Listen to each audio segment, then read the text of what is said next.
சந்திக்கிறேன். ரொம்ப மனசுக்கு ரொம்ப சந்தோஷமா இருக்கு உங்களை பார்க்கும் பொழுது. இந்த நேரத்துல என்ன வந்து 2 வரியால பாடு. அம்மா எனக்கு அடுத்தவங்க பாடுறத கேட்டு வாங்கி பாடத்தான் பிடிக்கும். நீங்க என்ன பாட்டு பாடுங்க உங்களோட நான் சேர்ந்து பாடுறேன். இல்ல இல்ல இவ வாங்கி பாடு. நான் பாடுறேன்டி. பாடு. நான் பாடவா? நான் பாடுறேன். என்ன பாட்டு பாடுறேன்? நெஞ்சுக்குள்ளே இன்னாருன்னு சொன்னால் தெரியுமா? அது மதுரை சரவணா ஸ்டோர்ல வாங்குனேன் லப்பர் பந்துமா. பூவே பூச்சூடவா இவ நெஞ்சில் பால் சர்ரு பூ சர்ரு சர்ரு கருத்த மச்சா கள்ளத்தனை எடுத்து வச்சா கையை உள்ள விட்டு பருப்பு எடுத்தா புரியா? கூந்தல் கருப்பு. இந்த பாட்டு வேணாம். நான் ஒரு பாட்டு பாடவா? நான் ஒரு சிந்து நடுவுல பொந்து நாத்தம் பொறுக்கவில்லை விட்ட நீச்சம் தெரியவில்லை தண்ணி இருந்தும் தம்பி இருந்தும் கழுவ முடியவில்லை. வேண்டி லூச முடிய கழுவ முடியல. அழகான பழனி மலையாண்டவா உன்னாடு தினமும் போட்டுக்கிட்டு நோண்டவா. நல்லா இருக்கு. சூப்பரா பாடுறீடி. ஆமா நான் ஒரு பாட்டு பாடவா? என்ன பாட்டு? அருமையான பாட்டு. மறி கொழுந்தே ஏவல்லே பூவே மாறி கொடுமே ஏவல்லே பூவே. சரி மாமனுக்கு பொடுக்கு மாமனுக்கு பிடிக்கலையா? அப்படியே வரும். இந்த பாட்டு வேணாம். வேற பாட்டு. ஆரி வெள்ள தாராயி நீ ஓடு. என்னம்மா திரும்பிடிக்கிற இன்னொரு பாட்டு பாடவா? கோடி அருகே கொட்டுதே அடங்கொம்மாட அடங்கொம்மாட அம்மா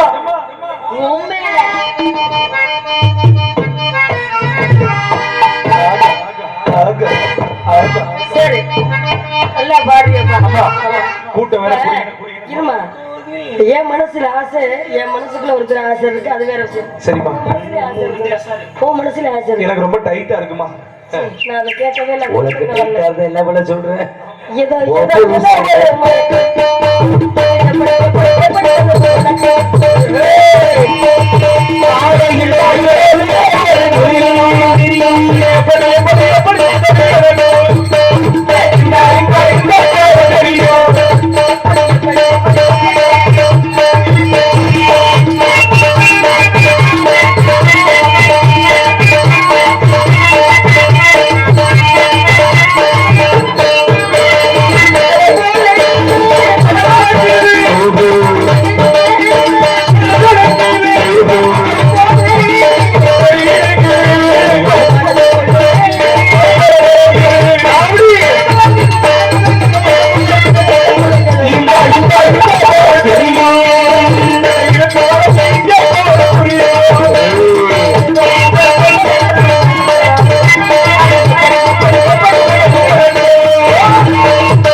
விட்டு அப்படி நல்ல ஒரே விட்டு விட்டு ஒரே ஆட்டு விட்டு நடக்கணும்.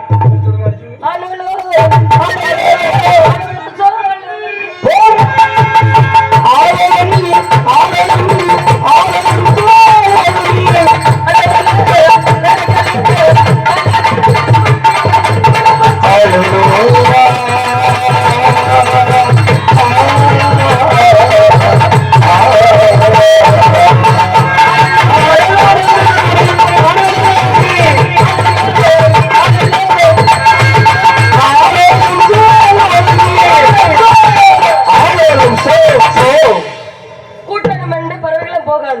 ஆளுக்கு ஒரு திசைகளை நின்று பறவைகள்.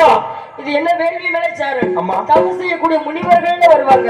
அப்படி முனிவர்கள் வந்தா தக்க மரியாதை கொடுத்து அவசியங்களை வணங்கி கொண்டு என்ன கூப்பிடுங்க வாசிகளை. நீங்க பறவை மேல இருந்து காவலை பாருங்க, நாங்க கீழே இருந்து பாக்குறோம். என்ன பாக்குறீங்க? காவலை பாக்குறோம். மேல நிக்க கீழே இருந்து பாக்குறியா? ஆளோட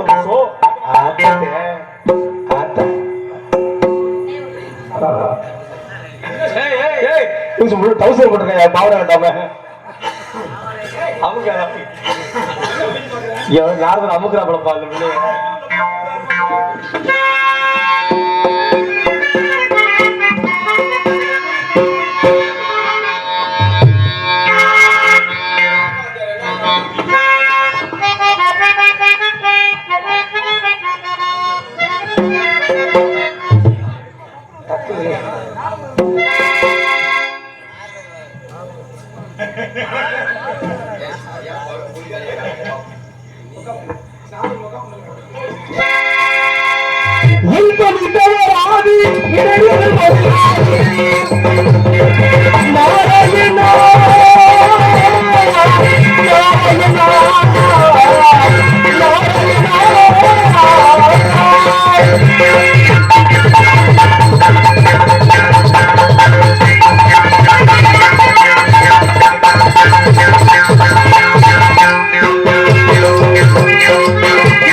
நாதத்திலே விந்து, விந்துவிலே சதாசிவன், சதாசிவத்திலே மகேஸ்வரன், மகேஸ்வரத்திலே ருத்ரன், ருத்ரத்திலே பிரம்மா, பிரம்மாவிலே வாயு, வாயுவிலே அக்னி, அக்னியிலே ஜலம், ஜலத்திலே பிருதிவி, பிருதிவியிலே அன்னம், அன்னத்திலே ரசம், ரசத்திலே மாங்கிசம், மாங்கிசத்திலே அஸ்தி, அஸ்தியிலே மேதை, மேதையிலே சுக்லம். இப்படி சுக்ல சுரோனியத்தில் சரீரம் தோன்ற பிரம்மாவின் தோன்றுகிற நாரதாகடியன் தோன்றி மூன்று உலகமும் சென்று மும்மூர்த்தியிடம் கண்டு வணங்கி மங்கள ஆசீர்வாதம் பெற்று யானை வரும் பின்னே மணி ஓசை வரும் முன்னே என்ற பொன்மொழி கிழங்கு மகதியால் கலம் கொண்டு நாகர் வருவார் பின்னே நாராயணா என்னும் ஓசை வரும் முன்னே என்ற கழகப்பிரியனாகிய நானே தன்னையை தானறிந்த பேரறியும் உறவே உன்னையே வெற்றியுடன் வீட்டிற்கும் பண்பறிந்த என்னைக்கு எப்பொழுதும் நன்மையில் நாட்டிடுவார் என்ற ஏக பரம்பொருளை இதயத்தின் உள்ளே வைத்து கழகத்தின் மூலம் உலகம் நிலை காணும் காரண காரியத்தன் கானப்பிரியன் நாவல் என்ற நாமங்களை பெற்ற யாமம் இன்று காலை கால முடித்து கதிரவனை தரிசித்து முறைப்படி முதலில் கைலாயம் சென்றேன். அங்கே சங்கரன் நிறையூன் சம்பு சதாசிவன் பேயோடாடி பொங்கல் அணிந்த மூர்த்தி புராணங்கள் பூதநாதன் கங்கவேணியோன் கடுக்கையன் கங்காதன் என்ற சிறப்பு பட்டங்களை பெற்ற சாட்சா சிவபெருமானை கண்டு வணங்கி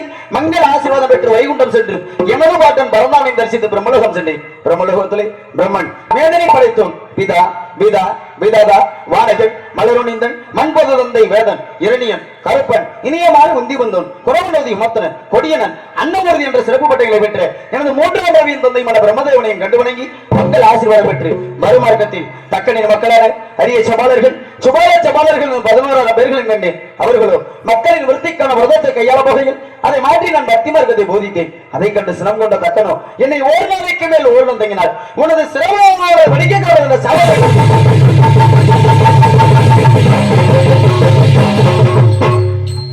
நாரதராக நடித்துக் கொண்டிருக்கும் எனது அருமை அண்ணன் அவர்களுக்கு இந்த பொன்னாடை போட்டி கௌரவப்படுத்திக் கொள்கிறோம்.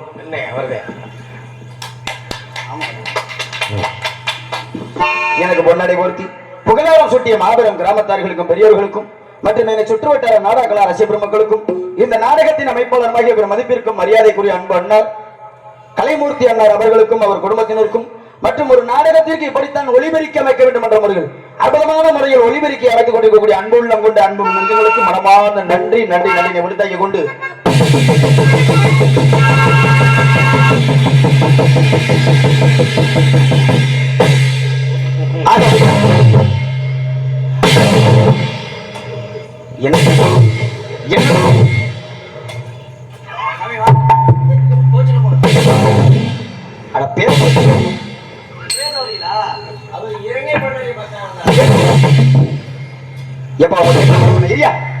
என்னைய பிரச்சனை என்ன நீங்க தலைவடிக்கிறவர் உனக்கு என்ன அவ்வளவு சொந்தம் நீங்க என்ன சொன்னீங்க இப்ப ஓரிடம் தங்கினா என்னுடைய சிரமானது வெடிக்க கடவுள்னு நான் சொன்னேன். நீங்க சொன்னீங்களா? ஆமா.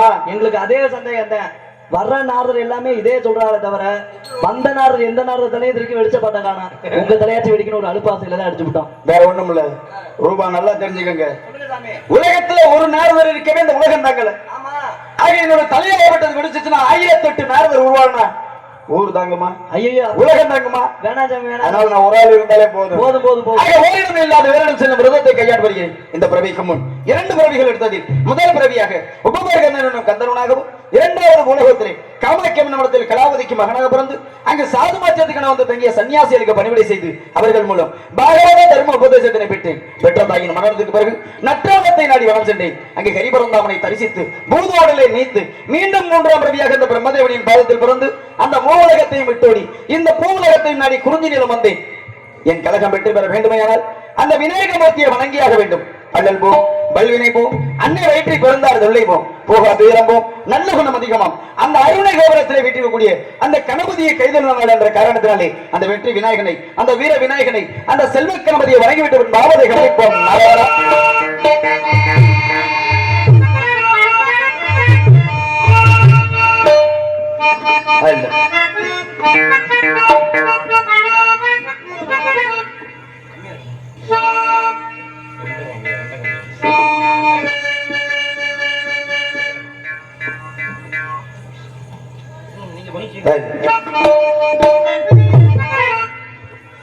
செல்வ கணபதியே எங்கள் குல சேத்தி விநாயகனே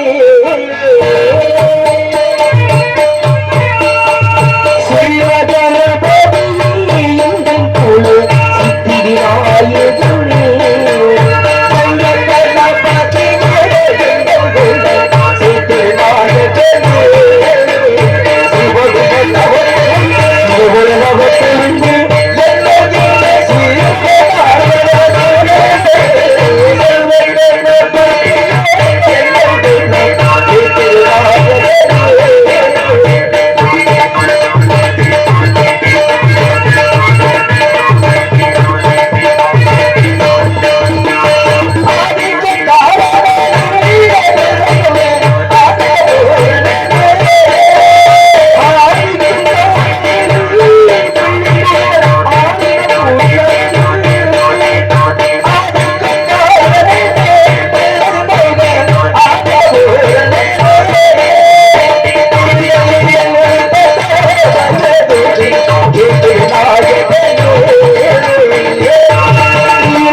ஆக விநாயகப் பெருமானை வணங்கி வரம் பெற்றிருந்தாலும் கூட அருள் எல்லாருக்கும் உலகம் இல்லை, பொருள் எல்லாருக்கும் உலகம் இல்லை, அருளும் பொருளும் எல்லாருக்கும் உலகத்துல இடமே இல்லை. ஆக மனிதன் வாழணும்னா ஒண்ணு இறைவனுடைய அருள் இருக்கணும், இல்லைன்னா வாழ்வதற்கு தகுந்தாறு போல பொருள் இருக்கணும். இந்த இரண்டுமே இல்லைன்னா இந்த மண்ணுலகத்தில் மனிதன் வாழ்வதற்கே தகுதி இல்லாதவன். ஆக அப்பேற்பட்ட இந்த உலகை எல்லாம் ஆள்கின்றாலே ஆதி பராசக்தி அகிலாண்ட நாயகி கோரி பிரம்மாண்டியாக இருந்து இந்த மண்ணையும் இந்த மக்களை எல்லாம் வாழ வைத்துக் கொண்டிருக்கின்றாலே தாங்கள் தெரிந்தும் தெரியாமலும் அறிந்தும் அறியாமலும் செய்த பாவங்களையும் குற்றங்களையும் எல்லாம் காத்து ரசிக்கின்றாலே காஞ்சியிலே காமாட்சியாக, காசியிலே விசாலாட்சியாக, மதுரையிலே மீனாட்சியாக இருந்து இந்த மண்ணிலே வீட்டிற்கக்கூடிய அத்தனை தெய்வங்களையும் வணங்கிவிட்டு பின் ஆவதை கவனிப்போம். நாராயணா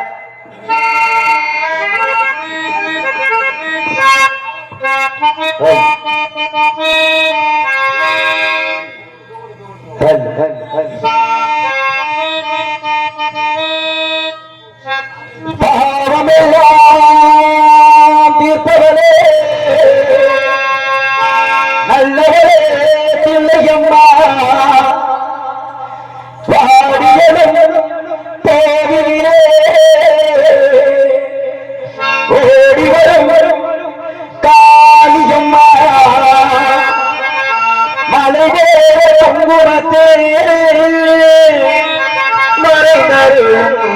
முத்து மாரியம்மா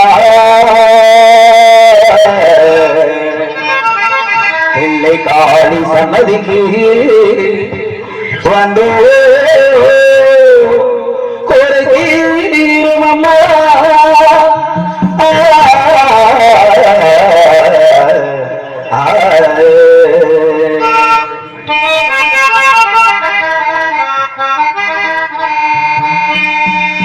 நந்தனம் நந்தனம் நந்தனம்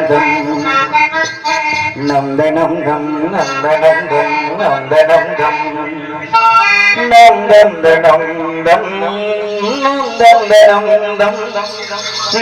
நந்தனம் நந்தனம் என் நாரமே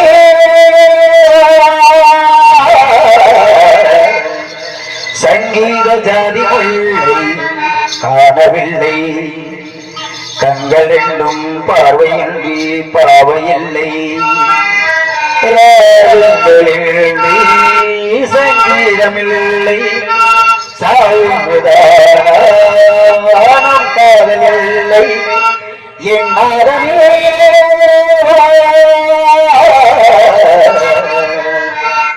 தொடுவலையரசி தொண்டையிலதான் நினைச்சு மாமன் கிட்ட பேச போற மணிக்கணக்கா தூண்டாத மணி விளக்கு தூண்டி விட்டு எரிய வச்சு ஓ முகத்தை பார்க்க போறேன் நாள் கணக்கா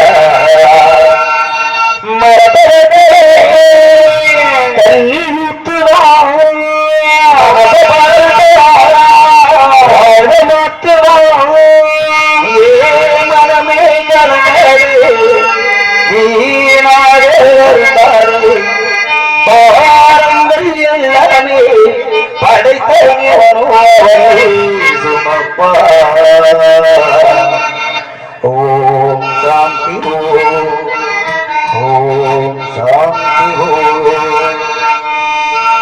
எங்களுக்கு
ஓகே.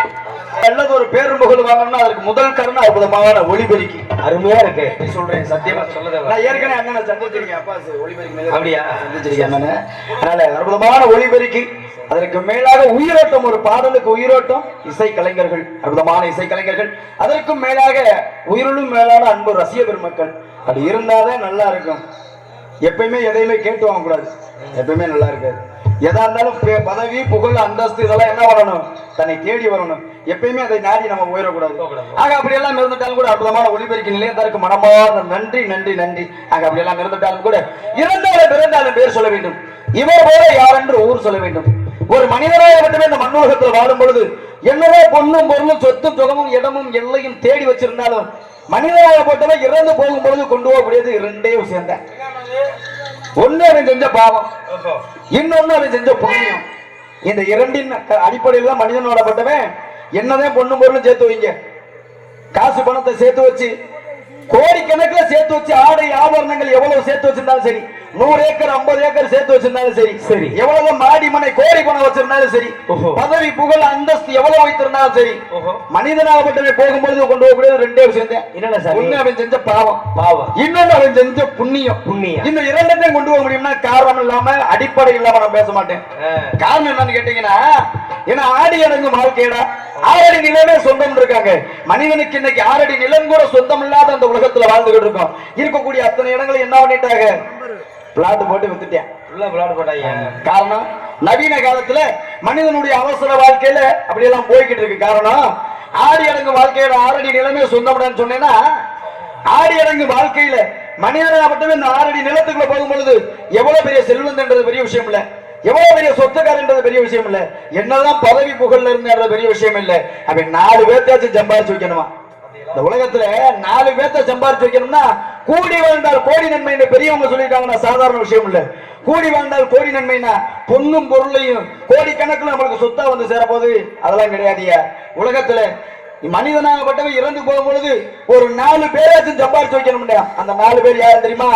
மனிதன் இறப்பிற்கு கோடி துணி பிடிச்சு வர்றதுக்கு 4 பேராச்சும் சம்பாதிச்சு வைக்கணும். அதுதான் இந்த உலகத்துல பெரிய சம்பாத்தியம். ஆக அப்படியெல்லாம் எத்தனையோ விஷயங்கள் இருக்கு. ஏன்னா மனிதனாகப்பட்டவே இந்த உலகத்துல வாழக்கூடிய வாழ்க்கை என்பது கொஞ்சம் காலகட்டம் தான். கொஞ்சம் குறுகிய காலத்துல மனிதனோடு மனிதனாக ஒற்றுமையோடு சகோதரத்துவத்தோடு வாழணும். அதுதான் இந்த உலகத்திலே பெரிய விஷயம் தான். ஆக மனிதனை மனிதனாக நேசிக்க தெரியணும். ஒரு இயற்கையை பார்க்கும் பொழுது ரசிக்க தெரிந்த மனிதனுக்கு, ஒரு இயற்கையை பார்க்கும் பொழுது ரசிக்க தெரிந்த மனிதனுக்கு சரி சக மனிதனை பார்த்து மதிக்க தெரியல. ஒரு பறவையோ ஒரு விலங்கினமோ மனிதனை மனிதனாக நேசிக்கணும். எல்லாத்தையும் பார்த்து ரசிக்கிறோம் இந்த உலகத்துல. இயற்கை வளத்துல இருந்து எல்லாத்தையும் ரசிக்கக்கூடிய இந்த மனிதனுக்கு மனிதனை மனிதனாக ஏன் மதிக்க தெரியல? ஆக காலம் எங்க போய்கிட்டு இருக்கு?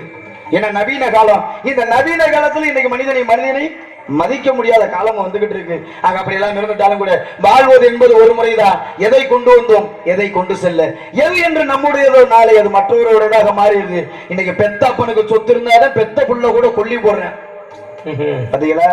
காலம் அப்படி எல்லாம் போய்கிட்டு இருக்கு. ஆக அப்படி எல்லாம் இங்க எத்தனை உறவுகள் இருந்துட்டாலும் சரி, ஆக ஒற்றுமையை ஓங்க மொழியாக அந்த கூட்டத்தில் கோவில் பார்க்கும் பொழுது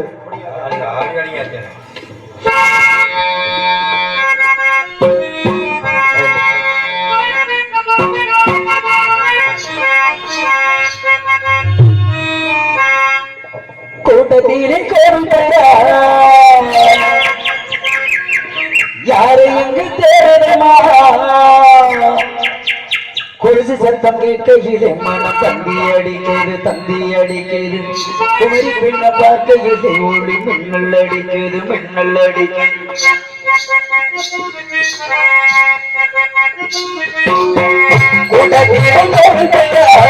யாரை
கூட்டத்திலே யாரை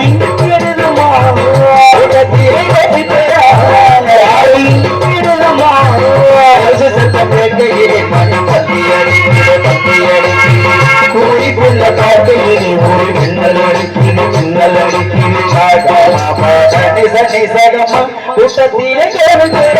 கூட்டத்திலே சந்தி தெய்வம்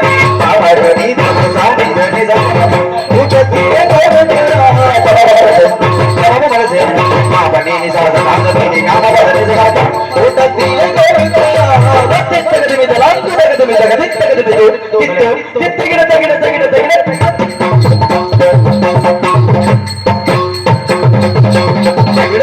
ಜನತ ಜನತ ಜಮತ ಜಮತ ಗೆಲ್ತ ಗಿಡ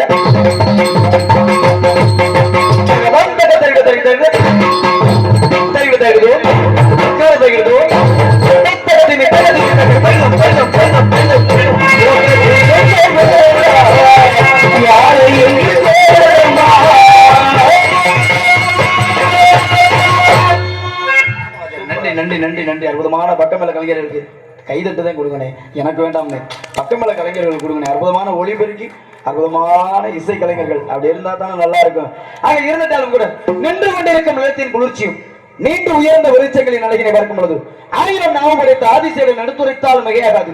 அப்பேற்பட்ட வனம், குறிஞ்சி, முல்லை, நெய்தல், பாறை, மருதம் சொல்லக்கூடிய 50 இடங்களிலே யாம் வந்திருப்பதோ குறிஞ்சி கிழவன் தண்டவாளர் குடிகொண்ட அந்த அற்புதமான இடத்தை பார்க்கும் பொழுது குன்றுள்ள இடங்கள் நாம் குமரக்கடவுள் நிறைந்திருக்கக்கூடிய அற்புதமான இந்த முருகப்பெருமான் இருக்கக்கூடிய இந்த இடத்தை பார்க்கும் பொழுது அற்புதமான இந்த இடத்துல ஒரே நிசப்தமா இருக்கு. இன்று என் கழகத்திற்கு ஏதாவது ஒரு வழி பிறக்குமா என்று எண்ணி பார்க்கும் பொழுது ஒரே நிசப்தமாக இருக்கிறது. சப்தம்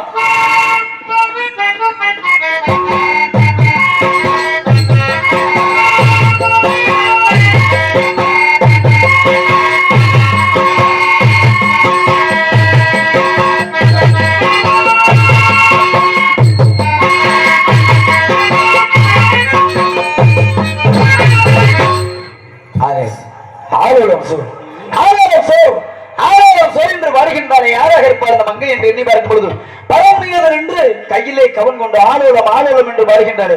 அற்புதமான இந்த காலத்திற்கு சொந்தக்காரி யாராக இருப்பாள் என்று எண்ணி பார்க்கும் பொழுது இந்த இடத்தை வச்சு அவளுக்கு பெருமையா இல்ல அவளை வச்சு இந்த இடத்துக்கு பெருமையானா அப்பேற்படும் இந்த இடத்தை பார்க்கும் பொழுது அந்த நதியோரத்துல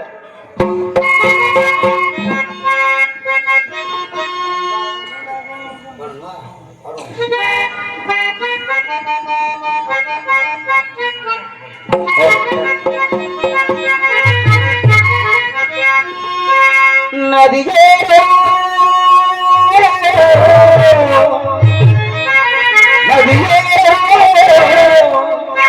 நான் கொண்டு நாட்டியமாடு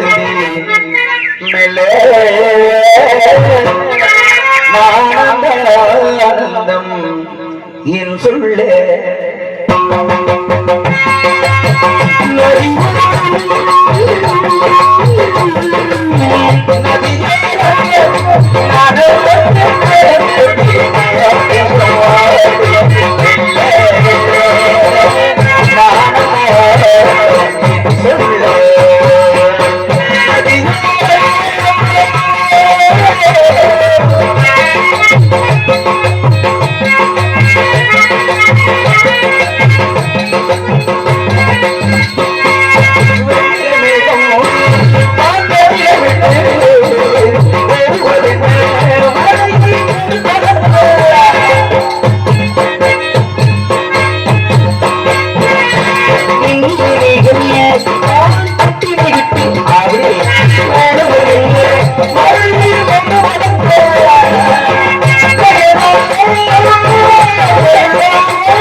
அப்படி அற்புதமான இந்த இடத்தை பார்க்கும் பொழுது, இயற்கை வளங்கள் நிறைந்த இடத்தை பார்க்கும் பொழுது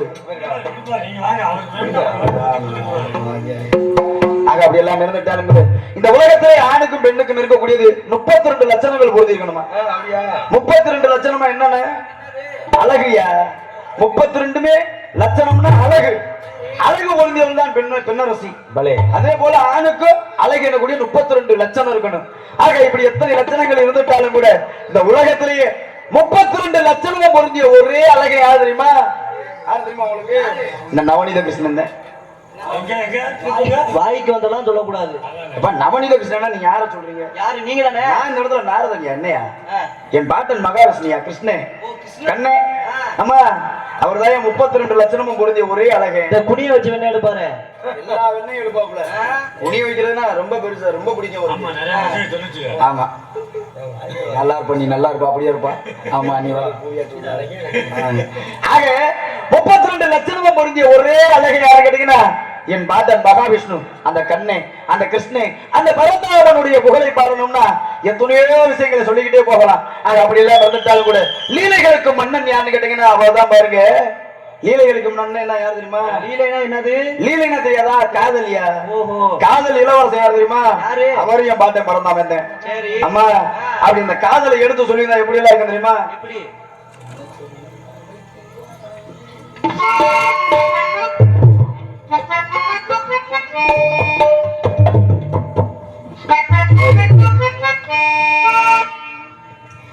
சின்ன கண்ணன் அழைக்கிறான் ராதையை, பூங்கோதையை, ராதையை, பூங்கோதையை, அவள் மனம் கொண்ட ரகசிய ராகத்தை பாடி சின்ன கண்ணன் அழைக்கிறான், சின்ன கண்ணன் அழைக்கிறான் ராதையை, பூங்கோதையை, ராதையை, பூங்கோதையை, அவள் மனம் கொண்ட ரகசிய ராகத்தை பாடி சின்ன கண்ணன் அழைக்கிறான்.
பக்கமல கலைஞர் அப்படி இருந்தாதே, இப்படி இருந்தாதே ஒளிமுறைக்கு சரியா இருந்தாதே நல்லா இருக்கணும். அம்மைக்கு மனமார்ந்த நன்றிங்க.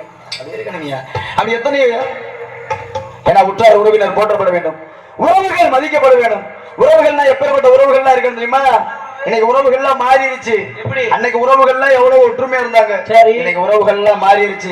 இந்த உலகத்துல எல்லாமே கலப்படமாயிருச்சு. எப்படி? எல்லாமே கலப்படம் தாங்க. எப்படி சாமி சொல்றீங்க? நம்ம சாப்பிட பயன்படுத்துற அத்தனை பொருளுமே இன்னைக்கு கலப்படமா மாறிடுச்சு. ஆமா சரக்குலயே கலப்படம் பண்ணும்போது அப்புறம் மத்தவங்க பண்ண மாட்டாங்களா? இதை பாத்திரம் அழுகிறவா நான் ஒரு போக்குல போனா நீங்க ஒரு போக்குல வரீங்களே. சாமி இன்னும் உங்களுக்கு விவரம் பத்தல. ஒரு கப்பு இருக்குன்னு வைக்கல, சரி, அதுல ஒரு அரை கட்டிங்க ஊத்திட்டு தண்ணியை கலக்குறமா இல்லையா? என்னென்ன கலக்குறான்? எப்ப நீ உன்னுடைய தன்மைக்கு நீ விரிவாக்கமா சொல்ற, சரி நான் போட்டு வந்த அதிகாரத்துக்கு நான் மறைமுகமா சொல்றியா? ஓ அப்படி சொல்றீங்களா? ஆக உலகத்துல எல்லாமே கலப்படம். ஆனா அந்த உலகத்துல கலப்படம் இல்லாத ஒரு உறவுனா எந்த உறவு தெரியுமா? என்ன உறவு? அதுதான் பெத்த தாயின் தகப்பன் என்ன சொல்லக்கூடிய அன்பான உறவு. கண்டிப்பா உண்மை உண்மை சாமி. இந்த உலகத்துல அந்த உறவுக்கு மேல சிறந்த ஒரு உறவு இந்த உலகத்திலேயே இல்ல. காரணம் என்னன்னு கேட்டீங்கன்னா, இப்படிதான் பாருங்க, ஒரு ஊர்ல ஒரு சாமியார் இருந்திருக்காரு.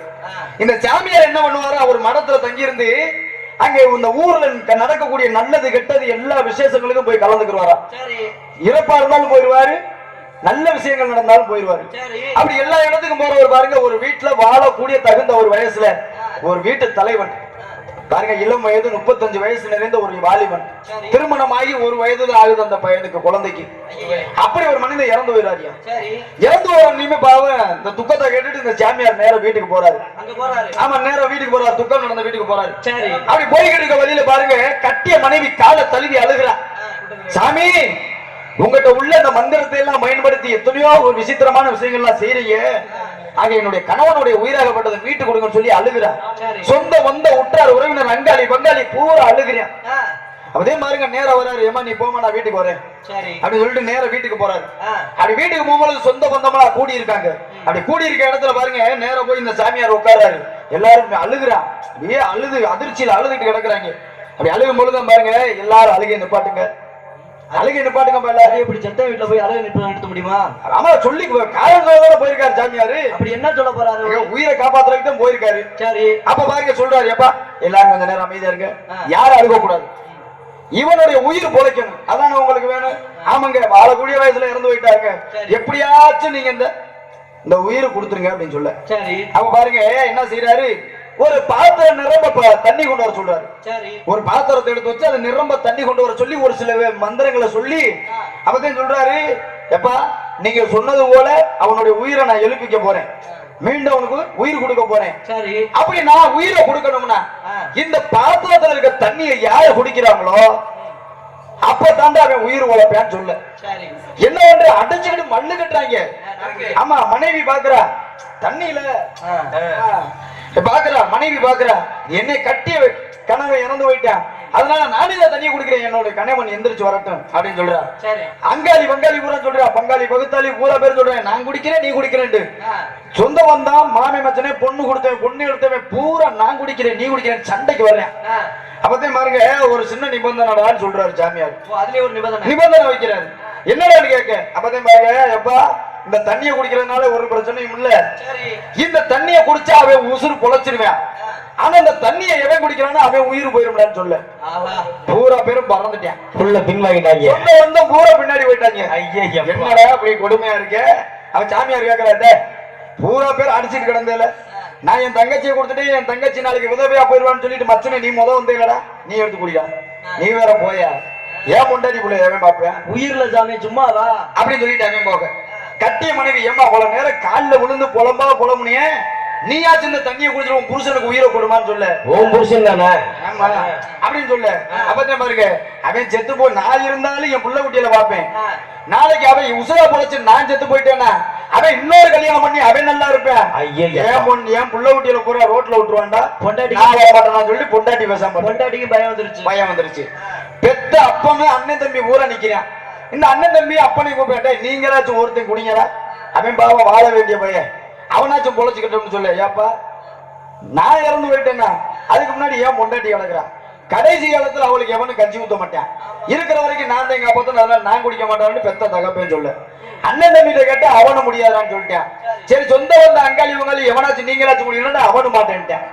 பாக்குறேன் என்னடா அது கொடுமையா இருக்கு அப்படின்னு சொல்லிட்டு, ஏமா இத்தனை உறவுகள் இருந்து இவனுடைய ஒரு உயிரை எழுப்புறதுக்கு யாருமே முன் வரலையே, அப்புறம் என்னடா சொந்தம் வந்தோம்னே.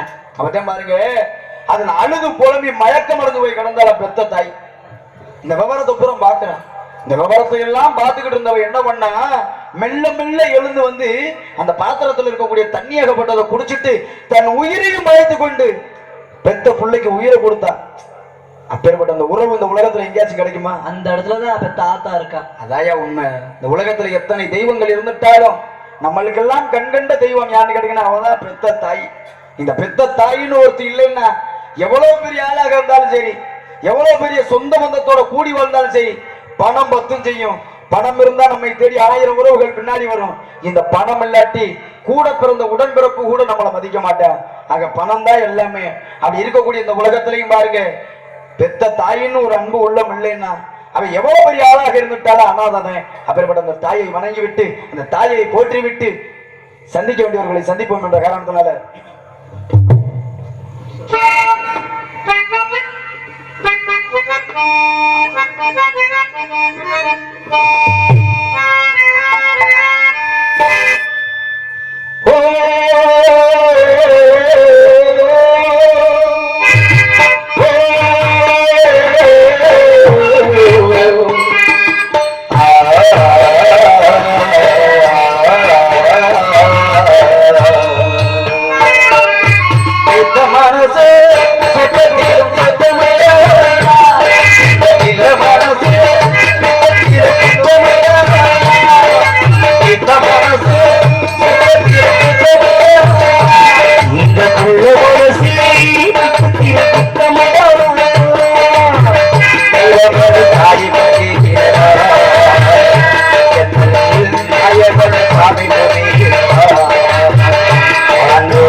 ஒளிபெருக்கி நிலையத்தாருக்கும் அதில் பணிபுரியக்கூடிய அன்பு உள்ளங்களுக்கும் மனமார்ந்த நன்றியாக இருந்தாலும் கூட காலதாமதம் காரிய கேடு என்பார்கள்.